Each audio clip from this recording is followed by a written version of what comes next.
निहाल हाशमी साहब, मैं 1 मिनट के लिए वो ट्वीट पढ़ना चाहता हूं, और मैं जाहिर बात है जिस तरह हमने पाकिस्तान तहरीक इंसाफ के हवाले से जो सोशल मीडिया कैंपेन पूरी चली, शहबाज शरीफ साहब ने ये लिखा, उन्होंने कहा लाडले की सजा मुअत्तल हुई है, खत्म नहीं हुई। चीफ जस्टिस का good to see you, wishing you good luck का पैगाम इस्लामाबाद हाईकोर्ट तक पहुंच गया। फैसला आने से पहले ही सबको पता हो कि फैसला क्या होगा, तो यह निज़ाम अदल के लिए लम्हा फिक्रिया होना चाहिए। आला अदलिया से वाज़ेह पैगाम मिल जाए तो मातहत अदलिया ये ना करे तो और क्या करे। मैं आगे भी लिखा हुआ, डिटेल लंबी हो जाएगी। हसन अयूब साहब, ये शहबाज शरीफ साहब क्या ज्यादती नहीं कर रहे इस किस्म के अल्फाज लिख के? नहीं, देखिए बात ये है कि एक बड़ी ऑब्वियस बात है, ये सहूलतकारी तो जो सहूलत इस वक्त जो है फराम की गई है चेयरमैन तहरीक इंसाफ को, ये सहूलत बाकी पाकिस्तान के किसी शहरी को मुयसर नहीं है। ये बात आपको माननी चाहिए। देखिए हाई कोर्ट ने डिले किया, रिजेक्ट किया, वो हाई कोर्ट का अमल था, लेकिन चीफ जस्टिस उमरता बंदियाल ने इनफेक्चुअस एप्लीकेशन को टेकअप करके उसके ऊपर जो है अपने कमेंट्स कर दिए, जो है वो जो 5 अगस्त के फैसले के ऊपर, और उसको कह दिया जी कि ये बज़ाहिर जो है ये इस जो है क्या फैसला नकाइज से जो है वो क्या कहते हैं अंबार लगा हुआ है इसके अंदर। हाँ। इस किस्म की बातें की उन्होंने कहा जी हाई कोर्ट फैसला करे, नहीं तो हम इसको जो है ना क्वॉश कर देंगे। देखिए इस तरह नहीं होता, इस तरह नहीं होता। एक अपील पेंडिंग है हाई कोर्ट में, आपने हाई कोर्ट के दायरा अख्तियार को जो है बाईपास करते हुए केस अपने पास मंगवा लिया, तो इस पर भी जो प्रेसिडेंट है मुस्लिम लीग नवाज के शहबाज शरीफ साहब, वो ये बात भी ना करें। देखिए ये सहूलत आम शहरी को मुयसर नहीं है। 54,000 केसेस हैं जिसमें हजारों जो जमानत के इस किस्म के मुकदमात हैं। किसी का मुकदमा टेकअप किए? अच्छा, इससे पहले का मुकदमा 25 मई वाला मुकदमा आपके सामने है, 25 मई वाला मुकदमा क्यों नहीं टेकअप कर रहे? तमाम की तमाम रिपोर्ट चेयरमैन तहरीक इंसाफ के खिलाफ आई हैं, खुल्लम खुल्ला सुप्रीम कोर्ट के फैसले को हवा में उड़ा दिया, अदालत के अंदर जो है वो यकीन दहानी करा कर आए, फिर इस्लामाबाद के ब्लू एरिया में पहुंचे और वहां पर जलाओ गिराव किया, सरकारी अमला को नुकसान पहुंचाया। वो केस क्यों नहीं टेकअप कर रहे? इलेक्शन वाला 14 मई वाला केस तो अब उन्होंने 31 अगस्त को टेकअप कर लिया है, लेकिन उसको इस केस को हमें टेकअप नहीं करना। क्यों? क्योंकि सुप्रीम कोर्ट को के अंदर जो है रद्दी चाहिए, और उस रद्दी के ऊपर जो है वो मट्टी और जो गुबार है वो चलनी है। सर बात यह है कि यहां पर मेयार अलग अलग है। चेयरमैन तहरीक इंसाफ लाडला है और इस बात को मानना पड़ेगा। अजहर सिद्दीक साहब, तो फिर ये होगा। अजहर सिद्दीक साहब, ये बार बार ये लफ्ज जो इस्तेमाल होता है, मैं तो खैर अपने कप्तान के लिए ये लफ्ज नहीं इस्तेमाल करूंगा, लेकिन ये सर ये वाकई, मैं कल वो जो रिपोर्ट आई है अटक जेल की, मेरे ख्याल में 982 शायद वहां पे प्रिजनर्स हैं, लेकिन जिस किस्म की डिटेल्स सुपरिटेंडेंट की जानिब से लिखी गई हैं, जो खान साहब को प्रोवाइड हुई हैं, मतलब जिस तरह का बाथरूम उनके लिए बनाया गया है, खाने शाने जो दिए जा रहे हैं, और केसेस जिस तरह पुटअप, मतलब 24 दिन के अंदर अंदर इनकी सज़ा जो है इसको सस्पेंड कर दिया गया, इस सज़ा को आज के इस फैसले के अंदर। तो फिर हसन अयूब साहब भी ये लफ्ज़ इस्तेमाल कर रहे हैं, शहबाज शरीफ साहब भी ये लाडले का लफ्ज़ इस्तेमाल कर रहे हैं, तो इस पर क्या कहेंगे सर आप?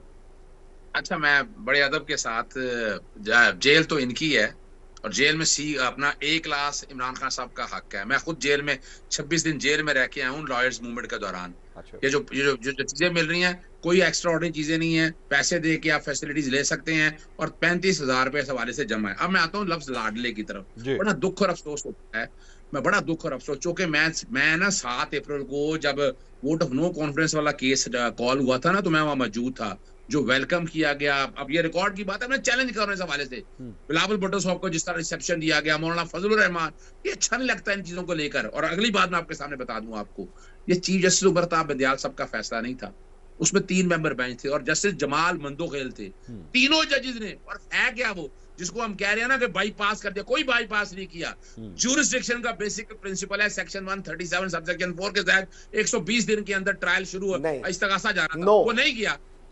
वो 3 दफा, यानी इस्लामाबाद हाईकोर्ट चैलेंज किया जाता है, वो नीचे भेज देते हैं, फिर चैलेंज किया जाता है, फिर नीचे, फिर सुप्रीम कोर्ट में आते हैं, सुप्रीम कोर्ट कहती है कि नहीं इस्लामाबाद गलत बात कर रहे हैं, गलत बात कर रहे हैं। क्या गलत बात की है हसन साहब, क्या गलत बात है सर? गलत बात ये की है 120 दिन वाली जो बात करते हैं, ये हमेशा गलत करते हैं। जिस दिन विसल ब्लो हुई इलेक्शन कमीशन को विसल ब्लो की जो है स्पीकर नेशनल असेंबली ने, जब उसने विसल ब्लो की तो तब उनके नॉलेज में वो मामला आया। तो क्रिमिनल केस कभी टाइम बार नहीं होता, ये फौजदारी कार्रवाई केस है। हमेशा कहते हैं ये पीनल है, ये पीनल नहीं है, क्रिमिनल है।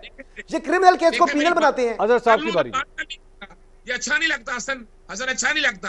अब ये, और मैं चैलेंज करता हूँ, ये क्रिमिनल केस है नहीं, ये भी बता दूं मैं आपको, मैं पहले दिन से कह रहा हूँ। और सुन लीजिएगा इस इशू क्या है। इशू क्या है? तीसरा, जब सेक्शन 137 सबसेक्शन 4 लिखता है कि आपने 120 दिन के अंदर आपने पहले उनको बात कर देंगे और आगे चले, आगे लेकर चलता हूं आपको।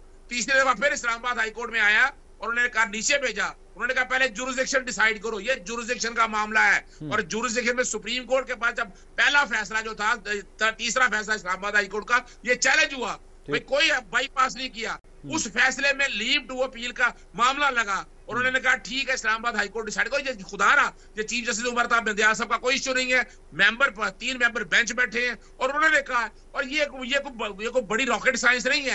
ये मैंने हाल साहब से चीफ जस्टिस मंसूर भाई मुझसे एक कमेंट कर रहे थे। मंसूर भाई एक कमेंट करूंगा, आप मुझे बताएं कि कितने बेल मैटर्स के अंदर किस बंदे से मुतल्लिक, उसकी हालत जार से मुतल्लिक चीफ जस्टिस ने रिपोर्ट मांगी हो, सुप्रीम कोर्ट ने रिपोर्ट मांगी हो कि उसकी जेल कंडीशंस क्या है, आप मुझे बताएं। सिर्फ यहां पर पूछ रहे हैं वो जेल कंडीशंस में हालत जार से मुतल्लिक रिपोर्ट सिर्फ एक दफा कोरोना के दिनों में मांगी थी जस्टिस गुलजार साहब ने।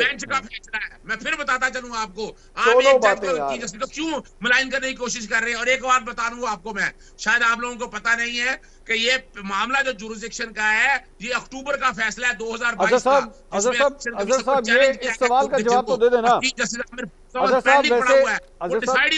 अजहर साहब सवाल सुन लीजिए, क्या वाकई चीफ जस्टिस ऑफ पाकिस्तान ने आज तक कभी किसी और कैदी के हवाले से रिपोर्ट मांगी है कि जरा बताइए इसकी हालत कैसी? अच्छा, मैं पहले बताता चलूं कि ये चीफ जस्टिस साहब की रिपोर्ट नहीं मांगी, ये एडमिनिस्ट्रेटिव ऑर्डर नहीं है, ये बेंच का ऑर्डर है। 3 जजेस बैठे हुए हैं। अच्छा। और उसमें क्या है, आने को देखे ना, फंडामेंटल राइट्स की एनफोर्समेंट करनी है। सरबराही कौन कर रहा है उस बेंच की?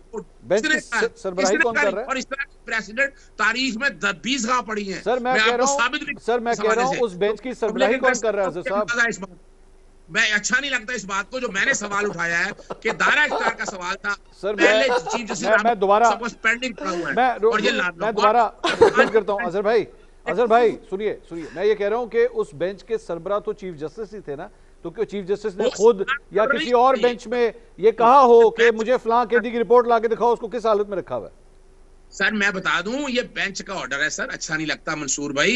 ये अगर chief justice Umar Ata administrative तौर पर मानते तो बात थी, ये बेंच का ऑर्डर है। मैं एक बात और खत्म करने लगा हूं, ये देखिए मैं तो जो कि शुरू से केस लड़ रहा हूं ना ये वाला, आप देखे अक्टूबर में जो फैसला करता है इलेक्शन कमीशन, वो चैलेंज किया जाता है। इस्लामाबाद जस्टिस आमिर फारूक साहब का पेंडिंग पड़ा हुआ है, उन्हें कहा कि इसकी जुरिसडिक्शन का डिसाइड कर दे, वो डिसाइड नहीं करते। फिर हमने वोटर की तरफ से चैलेंज किया लाहौर हाईकोर्ट में लार्जर बेंच बैठा है, 5 मेंबर बेंच जब इनको कहा कि वो दरखास्त वापस दे दे, जुरिसडिक्शन डिसाइड लाहौर हाईकोर्ट कह चुकी है सेक्शन 137 के हवाले से बड़ी वजाहत। चले आगे चलते हैं सर, और मैं आ गया पॉइंट आ गया। निहाल साहब, अब मेरा निहाल साहब आपसे सवाल ये है, क्या इमरान खान साहब की जो इस वक्त इलेक्शंस लड़ने की नाअहली है, अब वो भी आज सस्पेंड हो गई है या वो बरकरार है? इससे पहले मैं 2 बात और कर दूं। शहबाज शरीफ साहब ने कोई कोर्ट के बारे में गलत रिमार्क्स नहीं दिया। उन्होंने एक बात की सहूलतकारी की और वो बात ठीक है, इसका पूरी बढ़ता है की बात कर रहे हैं। चीफ जस्टिस उमर अता बंदियाल साहब नहीं है, पूरी कोर्ट है, लार्जर बेंच बैठा हुआ है उमर अता। और सुने, जो डिक्टेट ऑर्डर करता है हसन अयूब ने बिल्कुल ठीक कहा, वो तीनों अच्छा नहीं लगता जो ऑर्डर साइन होता है वो कोर्ट का ऑर्डर होता है, कोर्ट का ऑर्डर होता है, ऑर्डर नहीं होता। तो भाई इस तरह से कौम को गुमराह ना करे अजहर भाई। ये फिर मैं जान करके पुराने मजीद सामने रखे कसम खा के कहें कि ये सिंगल जज का फैसला होता है या कोर्ट का फैसला होता है, अभी पता चल जाएगा। ये क्या ऐसी बात कर रहे हैं आप, ये क्यों बुराई की बातें कर रहे हैं? हमको वो उमर अता बंदियाल साहब कर रहे हैं, ट्रक वाले सरकार कर रहे हैं, वो लोग करते रहे। सर मेरी रिक्वेस्ट है, और मेरे प्रोग्राम में कोई ऐसी बात ना कर दीजिएगा कि मैं मुसीबत में फंस जाऊं। आप लोग तो वकील हैं, आप लोग बच बुझ जाएंगे। नहीं, ये अजहर भाई को बोलेंगे सबसे पहले तो वो क्लैरिफाई करे कि वो लंदन में कर क्या रहे, यहाँ पीटीआई वाले परेशान है लंदन में वो क्या कर रहे हैं, उनसे पूछे जरा लंदन में क्या कर रहे हैं। उनका यहाँ पे